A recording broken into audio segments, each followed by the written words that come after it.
and before PvP finals.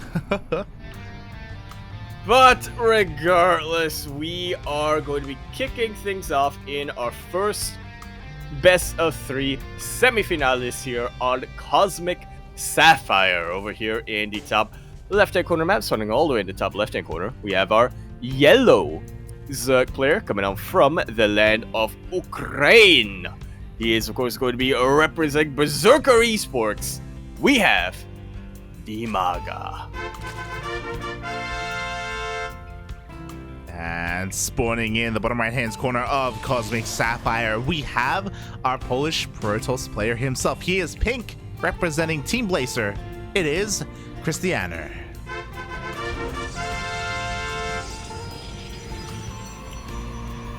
I gotta say, I'm torn on which Blazer logo I prefer. True, the B or the B? Yeah. Ah. No, because I mean on NA you had the whole True. name in like a stylized name. You know, you got the Amogus thing going on. Yeah. I think one of them is older than the other. So hopefully they can update their logos at some point on NA. But yeah, I'm just really excited to see what DIMAGA has to offer. Our lovely information fairy, Kuro, in the chat was letting us know that DIMAGA has been a lot more active recently, has been playing in tournaments, has been casting a lot as well. Basically casting in open cups, playing in open cups and then casting when he gets knocked out. Yeah, the old pig method. Oh yeah. This isn't even DIMAGA's first Sparkling Tuna Cup. He has been pretty consistent in these, but I do believe this is the furthest he's gone so far. Yeah, so it's really cool to see him being active again, and we'll see how far he can go. We'll see if we can see that kind of flare that was able to take down Chance, because it's just it's just something that was really unexpected. Really unexpected. Very unexpected, yeah. DIMAGA just popping off out of nowhere, and yeah, I guess this will be a pretty good opportunity to be able to see how he was able to demonstrate that. I mean, you know, the same matchup going on here. I mean, he took out Chance, which is super impressive, and then he went on to 2-0 Nikic. Yeah, DIMAGA's popping off today.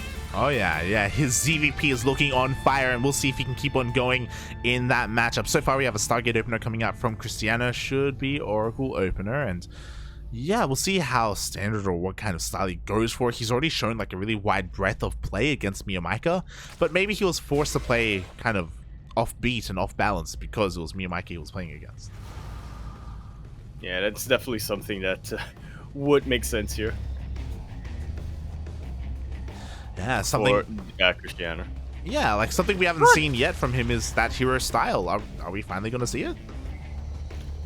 Well, we're checking out. We're crossing the checkboxes here for Krystianer when it comes to that style. I mean, Oracle coming down.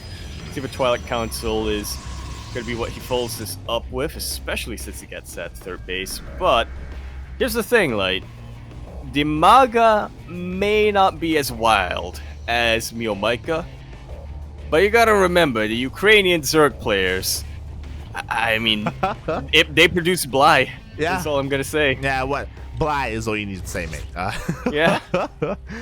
Yeah, you're not wrong. When it comes to Krystianer, though, this is going to be a triple Oracle opener. That's why he went for a very fast third CC, third Nexus. His Oracles are going to be able to keep them alive and safe from these Lings. Meanwhile, the Lings are here to try and force a cancel, but the second Oracle comes out just in time, and with the help of the second Oracle, third base should be safe and sound. Yeah, I can't say the same about the pylon, unfortunately, but you know, it's just a pylon. Ooh. Oh my god, the Oracle's running low on energy. It has run out of energy to Adepts do rock up, and the first Oracle turns around and it comes back home. Krystianer holds on to the base, but it does mean that he has to give up being aggressive. I may have panicked for no reason there. That's it's okay, puppy. It's okay. But yeah, I mean, not being able to be aggressive. I mean, that's not good for the Protoss player. So yeah, my panic was warranted. Yeah, I'm going to justify that. We have another wave of Lings moving out as well. Again, the goal of this is just to keep these Oracles busy. Both Oracles move out across the map. Shield Battery and Pylon, they aren't done. And oh my god, we see this around on one of these Adepts. Oh, can he get it? He will be able to get it. He does sacrifice his links here, and yeah, unfortunately for DIMAGA, it doesn't do much to bring the oracles back home. What does bring the oracles home are all of those queens and spores that were defending the mineral lines. Oh yeah, plenty of queens here. The spores do no damage, but that's fine because the spores aren't, these oracles aren't meant to deal too much damage at all. They're supposed to just have map control, just keep Krystianer safe, because again, he did go for a fast third base. And now behind this, we have Blink, we have that gateway explosion. He is going into Blink Stalkers. DIMAGA knows this, so he's also going for +1 melee links. Yeah, definitely what you want against Blink Stalkers. They will absolutely shred through those units. Ugh. Oh, this right there. It's okay, Yaku, it's okay. Bless you. But yeah, +1 lings and soon to be +2 lings are exactly what you want in this scenario. Meanwhile, because this style doesn't give you a robo, or you don't build a robo to save gas, we do see a proxy gateway here on the edge of creep for Krystianer to be aggressive. Yeah, unfortunately it is right on the edge of creep there though, so it should get scouted eventually, and the creep should be able to act as a little bit of a deterrent. Yeah, exactly. So far, the Stalkers are poking and prodding. They're trying to find a way in. Oh, looks like 2 of them are going to get surrounded here, but with a blink, it's off cooldown. 2 Stalkers go down. Yeah, unfortunately for DIMAGA, there's not quite enough units here to keep this up. A lot of lings are being produced right now, and +1 melee is about to finish up. I like this from Krystianer, just keeping his reinforcement points, his reinforcement options open. Yeah, this is kind of like a probe-esque style where you have gateways all over the place. Meanwhile, one high-energy queen does get picked off. Stasis Trap gets baited by only a handful of lings, but there are just too many Stalkers here. We need more lings from DIMAGA. Yeah, the upgrades are looking really good for DIMAGA, but he hasn't been able to find that full surround just yet. Krystianer forced a slow warp in over here, but once again, with only lings and a lot of choke points, you can't really take advantage of the slow warp in. Yeah, exactly. We see a bit of a full surround here, almost a full surround, but the blink comes off cooldown just in time. We have 46 lings in production. Does DIMAGA have enough? We have the oracles supporting with their pulsar beams, and they just shred those lings. Yeah, a little bit miscalculated there, it seems, from DIMAGA. A lot of lings end up going down for basically nothing. Very efficient trade here for Krystianer, and he has so much momentum to keep this going. Yeah, exactly. He has hit critical mass here of Stalkers. The lings are just not going to be enough. There's just too much here for Krystianer. The blink back is just too damn good. We see DIMAGA finally going for a bit of a run by, and he is going to deal some damage. He is keeping Krystianer on 2-base economy, but I feel like he needed to do this a little bit earlier.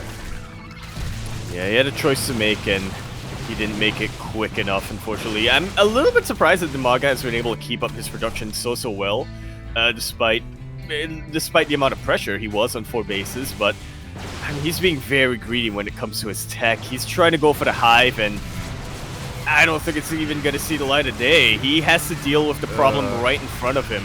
Yeah, that problem is not going away. It's here to stay as base after base have fallen. We are down to only 3 hatcheries here remaining for DIMAGA. GG gets called, and Krystianer takes the first game.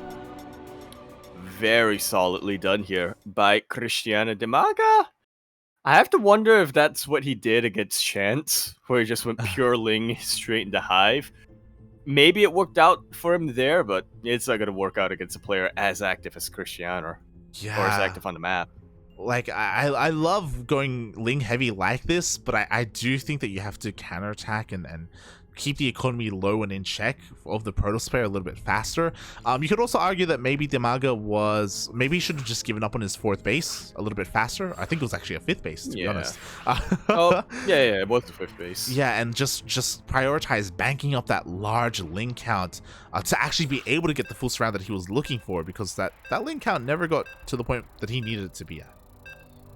Yeah, I mean, he got close a couple of times, but again, Krystianer, he just kept fighting into choke points. He was being pretty conservative versus Blinks, actually. Yeah. Towards the end of that game. So, yeah, once again, just never able to... DIMAGA was just never able to get those full surrounds that you need when you're playing Lings like this. Yeah, he was just bleeding out a little bit too much too quickly, and he couldn't hit the critical mass. But speaking of mass, we are now an inside and out. We of course in the I'm not sure why that segues into that, but you know.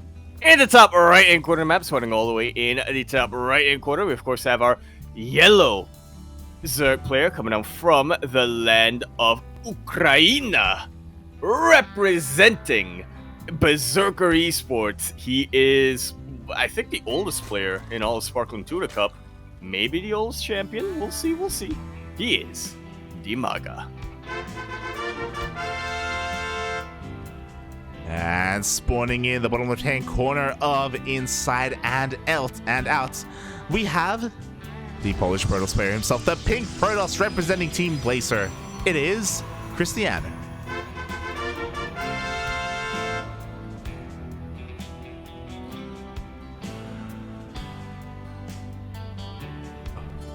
This time, helping out a bit more economic.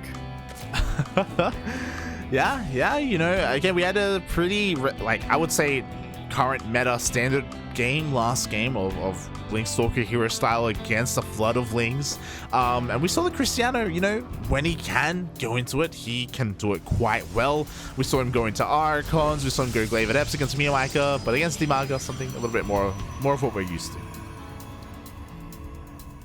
Yeah, very much so.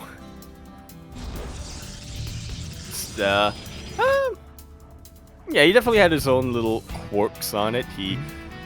It's a little bit odd to see a player go not even proxy gateway, but forward gateway on two separate points of the map like that. But yeah, Krystianer, he proves that even when playing standard, he is a force to be reckoned with. Oh yeah, definitely.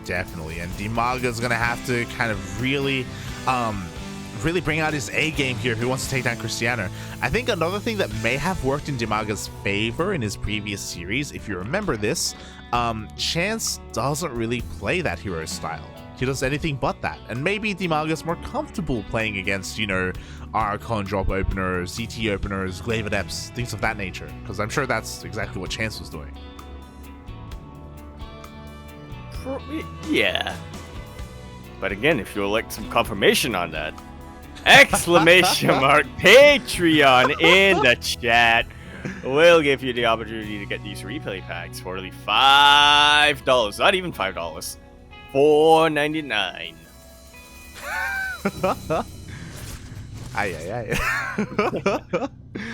Oh my god, yeah. If you buy 100 Patreon pledges, you get $1 full saved from that, whatchamacallit. There you go. That's from facts. that 1 cent. Yeah. From that 1 cent you're not spending. That's math. Can't explain that. Oh my god. But yeah, here we go. We're getting into our game, and so far, exact same opener. Krystianer goes for a fast forward base. He opens up Stargate. He's going Oracle, just like game 1. Yeah, curious to see if he will keep this up, or we see a second Oracle coming out from Krystianer, or maybe, you know, switches things up a little bit, goes for a Void Ray instead if he decides that he needs to be a bit more conservative or defensive, as DIMAGA was being very active last game. This time, though, no, he is sticking to his guns. Well, I'll say that, but he cancels the second Oracle. Ooh, being a little bit greedier here. He does cancel the second Oracle. He's throwing down a couple more gateways, going straight into a faster Twilight Council. So Krystianer is switching some things up here. I also have to wonder if he canceled that Oracle because he recognized that there wasn't a flood of Lings coming towards his third, so he doesn't need to spend any gas on a second Oracle. Yeah, this is gonna hit a lot harder for Krystianer if he, you know, is able to time it out right. Yeah, he really can. Meanwhile, that Oracle goes across the map and actually finds a couple of drone kills, 4 drones, 5 drones already going down. Man, there are Protoss players who don't even get 6, 7 drones with double Oracle. Krystianer is able to do all of that with just 1. If this Oracle went down, it would have already paid for itself once over, but it's still alive. It could still be useful later on. And this is really scary because DIMAGA's being bamboozled right now. He saw the opener and he believes it's Blink Stalkers. He thinks it's exactly like game number 1, and I don't blame him. But as you pointed out, there was only 1 Oracle, and we saw that that gas is being used for something else, for the faster gateways, for Glaives instead. Yeah, we'll keep our eyes peeled. We'll see how many gateways Krystianer decides to commit to, but already he is throwing down those adepts one after the other.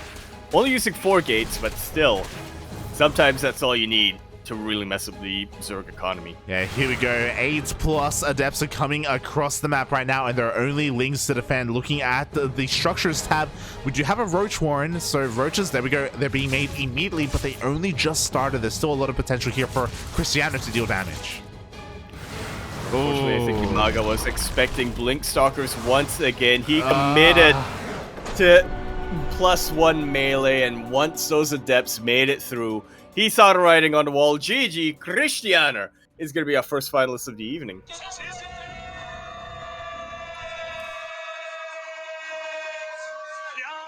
GG. DIMAGA completely bamboozled. Also, I don't know if you noticed there at the end, DIMAGA was trying to fully wall off at his natural. He threw down 2 Evo chambers, but there was a gap in that wall. He had another drone there to close that gap, but he didn't get it up in time. Ideally, he was going to lock. Yeah, ideally, he was going to lock those adepts out of his natural base, and the game would have continued, but the wall wasn't a wall. Feels bad, man. Feels bad. It feels bad because I was really looking forward to DIMAGA popping off, making the full, making a full breakthrough over here, or whatchamacallit. My words are starting to fall out a little bit. But yeah, it was really good to see him have a really good showing today regardless. Again, taking out the reigning champion in Chance, taking out Nikic, bit of an up-and-comer here. Unfortunately, he met his match when he went up against Krystianer, but still. Yeah, I mean, it was really impressive to see DIMAGA go all the way to the semis. Again, just an unfortunate turn of events here. Again, you were pointing it out, he thought that Blink Stalkers were coming, then Glaive Adept showed up, and he just wasn't ready in time. Sometimes that happens, StarCraft is a game of information, it's also a game of misinformation. Krystianer intentionally was trying to make it look like Game 1. Intentionally, he was trying to keep things hidden from his opponent. He was very successful in doing so, so a very, very nice kind of way of him to deceive his opponent and get that win in the end. And now we move on to our lower semis.